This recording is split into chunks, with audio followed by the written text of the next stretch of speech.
The doorbell rang at 11:47 p.m., jolting you from your comfortable position on the couch where you had been binge watching your favorite series. You weren't expecting anyone, especially not at this hour. Your sister was out of town on her honeymoon, leaving you alone in her spacious apartment that you were house sitting. Through the peephole, you saw a familiar figure, swaying slightly. Jungkook, your sister's brother-in-law. His usually perfect styled hair was disheveled and he was leaning against the door frame for support. Jungkook, you called through the door. What are you doing here? Wyan, please. His voice was slightly slurred, muffled by the door between you. I had nowhere else to go. Against your better judgment, you unlocked the door the moment it opened. Jungkook stumbled forward, catching himself on your arm. The scent of alcohol was faint, too faint for someone who appeared this intoxicated. Whoa, there, you said, steadying him. Are you okay? Where's your car? Took a cab, he murmured, his dark eyes avoiding yours. Didn't want to drive like this. You had to admit, even in this supposedly drunk state, Jungkook was considerate. It was one of the many things that made him dangerous to your peace of mind. Ever since your sister married his brother 2 years ago, you had been fighting an increasingly losing battle against your attraction to him. Come on, let's get inside. You sighed, guiding him to living room. Jungkook flopped onto the couch with dramatic flair, throwing an arm over his eyes. Everything spinning, he groaned. You studied him carefully. Something felt off in all the family gatherings he had attended. You had never seen Jungkook drink more than a beer or two. He always the responsible one, the designated driver, the one making everyone else got home safely. I'll get you some water and aspirin, you said, heading to the kitchen. When you returned, Jungkook was sitting up staring at the post screen of your TV show. For a moment, his expression seemed perfectly clear and focused before he quickly reassumed his slouched, supposedly intoxicated posture. Here, you handed him the glass and pills.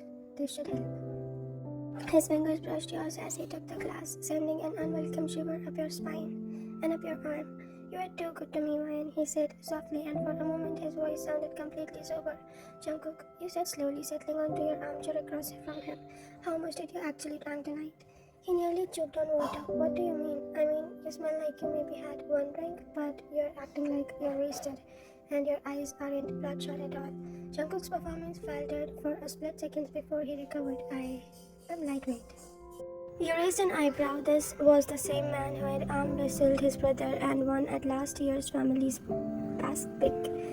The same man who worked out rigorously and religiously and had the physique to prove it. A lightweight, unlikely, right? You said, not buying it for a second. So what's really going on? Why are you here, Jungkook? The room fell silent except for the hum of the air conditioner. Jungkook stared into his water glass, as if it held the secrets of the universe. Finally, he looked up and his eyes were completely clear, no trace of intoxication. I wanted to see you, he admitted quietly. Your heart skipped. What? I've been thinking about you constantly. Why, in every family dinner, every holiday, every time I see you laugh at something my brother says or help my mom in the kitchen, I can't stop thinking about you. You stood up abruptly, pacing to the window. Jungkook, you can't say things like that. You are my sister's brother-in-law. We are family. No, we are not, he said, standing as well. All pretense of being drunk completely abandoned. We are not related, Ryan. We are just two people who happen to be brought together by our siblings' marriage. It's complicated, is it? He moved closer but maintained a respectful distance. Or we were making it complicated. You turned to face him, your heart racing, so you pretended to be drunk just to, spend time with me? A flush crept up his neck. It sounded better in my head. I thought if I showed up drunk, he'd let me stay and maybe we could talk without all the family dynamics in the way.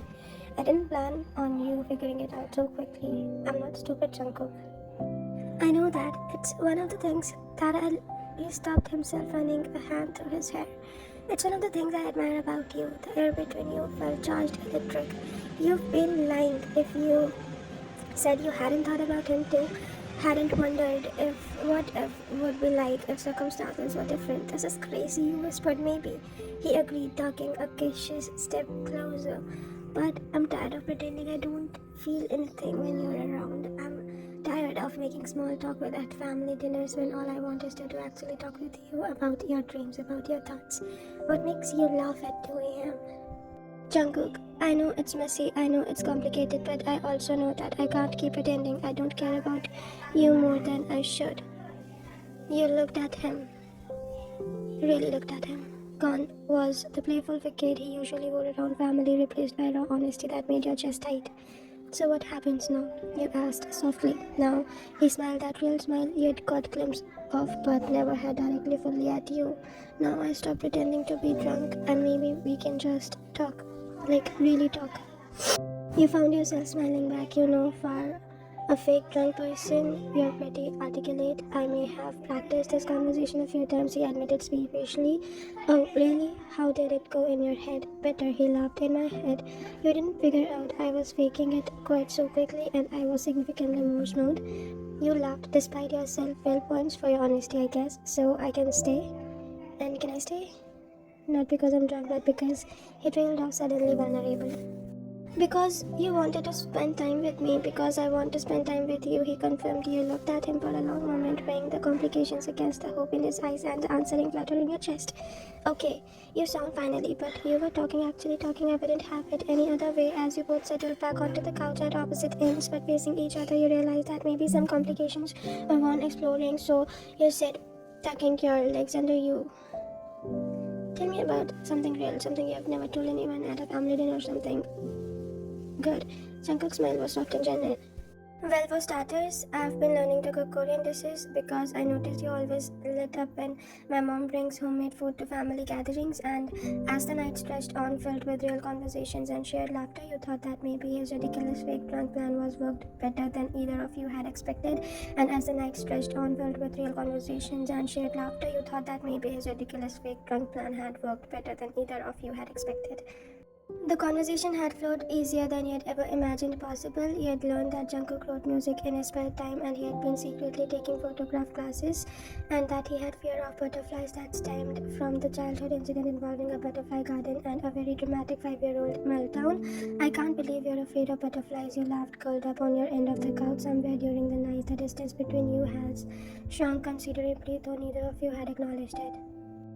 They are unpredictable, he protested, his own laughter making his eyes crinkle. They flutter around with no regard of personal space. It's chows. They are literally harmless, so the clowns, technically, but you don't see me volunteering to hang out with them either. You shook your head, grinning. I'm learning so many terrible secrets about you tonight, Fire. First, the fake drunk act, now the butterfly phobia. What's next? Are you going to tell me you don't actually like kimchi? Okay, now you've gone too far, Jungkook said with mock offense. I would never commit such blasphemy. The easy banter felt natural. You'd been doing this for years instead of hours. But underneath the comfortable conversation, there was still the electric current, that awareness of him that had only grown stronger as the night progressed. Can I ask you something? Jungkook said, his tone shifting slightly more serious. Haven't you been asking me things all night? This is different. He turned to face you, fully tucking one leg under himself. What made you figure out it wasn't really drunk? I mean, beside the obvious lack of alcohol smell, you considered the question, really thinking about it. It was your eyes, you said finally. When you thought I wasn't looking, they were completely clear, alert, and you hesitated. And you were watching me, really watching me. Like you were trying to memorize something. People who actually drunk do not have that kind of focus. Jungkook was quiet for a moment, a slight flush creeping up his neck again. I was trying to memorize something. What? This, he said softly, you hair relaxed and laughing. I've been seeing you at family gatherings, but you always don't know performing. Being the perfect sister and helpful daughter-in-law. Tonight, you're just you. Your breath got Jungkook. I know we agreed to just talk, he asked quickly. I'm not trying to push anything. I just wanted you to know that this tonight, it's everything I hoped it could be and more. You studied his face, the sincerity in his expression making your chest tight. What are we doing here really? I don't know, he admitted. I know what I want to be doing, but I also know it's complicated. What do you want to be doing now? He was quiet for so long that you thought he might not answer. When he finally spoke, his voice was barely above a whisper. I want to be getting to know you without worrying about your family dynamics. I want to text you random thoughts without wondering if it's appropriate. I want to take you out for coffee and argue about whether pineapple belongs on pizza. It absolutely does it not. You interrupted automatically, and I want to hold your hand while we walk around the city and show you all the places I've discovered that I think you'd love. Your heart was going to do something complicated in your chest. Jungkook, I want to stop pretend I don't have feelings for you, he finished. The words hung in the air between you. You could hear the tick of the wall clock, the distant hum of traffic outside, your heartbeat loud in your ears. And what if those feelings mess up everything? You ask quietly, what if we try this and it does not work out? What happens at family dinners then? What happens to your relationship with your brother, with my sister? I don't know, he said honestly, but I know that pretending nothing exists between us is slowly driving me crazy. And based on the way you're looking at me right now, I don't think I'm gonna. Only one. He was right, and you both knew it. The tension that had always existed between you at family gatherings, the way conversation felt charged, the careful distance you both maintained, it had all been leading to this moment. This is terrifying, you whispered. The best thing usually are. He replied, and there was something so gentle in his voice that it made you want to cry. You looked at him, really looked at him, Jungkook, who had pretended to be drunk just for an excuse to spend time with you, who had learned to cook Korean food because he noticed it made you happy, who was sitting here at nearly 3 a.m. having the most honest conversation of your life. Okay, you said softly, okay, let's be terrified together. The smile that spread across his face was radiant. Yeah, but we take this slow. We figure out what this is before we worry about what everyone else will think, and if any point it feels like we are going to mess up our families, we stop. He agreed immediately. Family first, always. Family first, you repeated, but you were smiling now too. Jungkook shifted slightly closer, his hand moving to rest on the couch between you. So what does taking it slow look like exactly? You looked down at his hand, then back up to his face. Slowly, deliberately, you moved your hand to cover his. His fingers immediately turned into lock with yours. Maybe it starts with admitting that we have been thinking about you too, you said. Maybe it starts with being honest about the fact that family dinners have become both the best and the worst part of my month because I get to see you, but I have to pretend that I don't want to. And maybe, Jungkook said, his thumb brushing across your knuckles, it starts with me taking you out for proper coffee tomorrow, not as my sister-in-law's sister, but as someone I'm crazy about and want to get to know better. That sounds like a good start, you agreed, your heart feeling light for the first time in months. And maybe, he continued, his voice playful, and I can teach you some of those Korean recipes I've been learning. Since you seem to enjoy the food so much, are you asking me to let you cook for me? Jungkook, I'm asking you to let me do a lot of things for you. Wine, cooking is just the beginning. The promise in his words made warmth spread through your chest. Well, when you put it like that, is that a yes? That's a yes to coffee. And you said, trying to sound stern but failing completely because you were grinning. We'll see about the rest, I'll take it, he said, bringing your joined hands up to brush a soft kiss across your knuckles. His gesture was so tender, so sweet, that it made your breath catch. You had been right. This was terrifying, but looking at Jungkook, seeing the way he was looking at you like you were something precious, you thought maybe terrifying could also be wonderful, so you said, trying to regain some composure, what do we do now? It's 3 a.m., and despite your excellent fake drunk performance, I don't think it's appropriate for you to stay the night. Jungkook laughed. Probably not the best look for our taking it slow, appropriate an approach either. Probably not. He squeezed your hand before reluctantly letting it go and standing up. I should call a cab. You should. You agreed, standing as well, but Jungkook, yeah, thank you. For being brave enough to show up tonight even with the ridiculous fake drunk plan, for being honest for this, he stepped closer, close enough that you had to tilt your head back to meet his eyes. Thank you for seeing through my ridiculous fake drunk plan and giving me a chance anyways. Well, you said, your voice coming out prettier than intended. I've always been a sucker for grand romantic gestures, even poorly executed ones. Good to know, he said softly. I'll keep that in mind for next time. Oh, Ryan, he said, then the smile turning slightly mischievous. If you think tonight was my only plan, you severely underestimated how long I've been thinking about this. And with that promise hanging in the air, he called his cab, kissed you on the cheek goodbye, a soft lingering kiss that made you dizzy, and left you standing in your sister's apartment, heart racing and mind spinning with possibilities as you watched his cab disappear down the street. You realized that the life has just become infinitely more complicated. You had never been happier about anything in your life.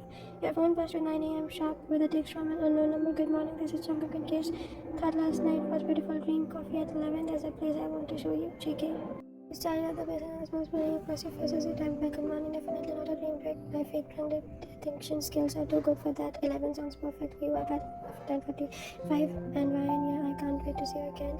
And as you set your phone down, your head to get ready, you realize that whatever next comes, you're terrified with everything terrifying.